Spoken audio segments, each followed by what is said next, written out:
Yo, this is Farmer Boy again. Welcome back to our channel. Meron na naman tayong karugtong sa ating kalabasa farming. Ito ay ang part 3. This time, pag-uusapan natin ang pag-a-apply ng abono o urea after 2 weeks of transplanting. Pero bago natin talakayin ang nasabing topic, huwag mo sanang kalimutang mag-like at mag-subscribe sa aking channel. Para umpisahan ng video, ang gagamitin nating footage ay kuha ni Idol Melvin Gingo. Pinili natin siya dahil ang kanyang area ay nasa upland. Ang area na ito ay nangangailangan ng manpower upang madiligan ng husto at pahirapan sa pagpapatubig dahil ito ay nasa mataas na lugar. Kung gagayahin mo ang kanyang pagtatanim dahil magkapareho kayo ng lugar, habang maaga pa ay planuhin muna kung saan ka kukuha ng patubig at mga tao na magiging katuwang mo sa hirap. Anyway, hindi naman gaanong ma-dehydrate ang mga puno dahil may mga puno ng niyog na magbibigay ng anino sa kanila. Sa pag-a-apply ng abono o urea, binabasa muna ang bawat puno para hindi mabigla ang mga ito kapag binigyan ng urea.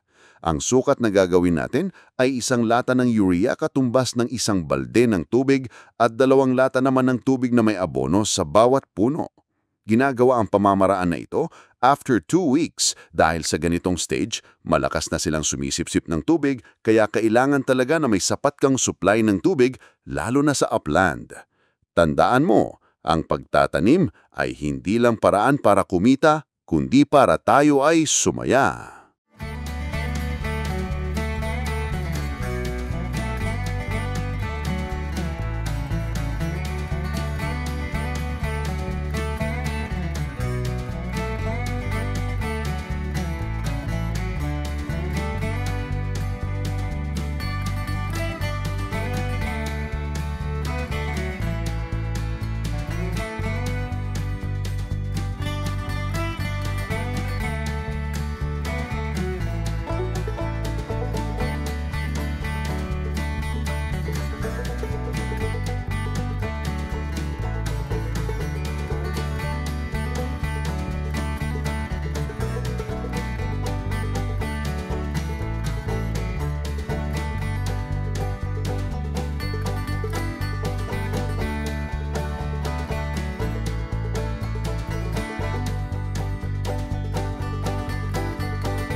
So ayan, meron na naman tayong nababahagi sa inyo karugtong sa ating upload na kalabasa farming.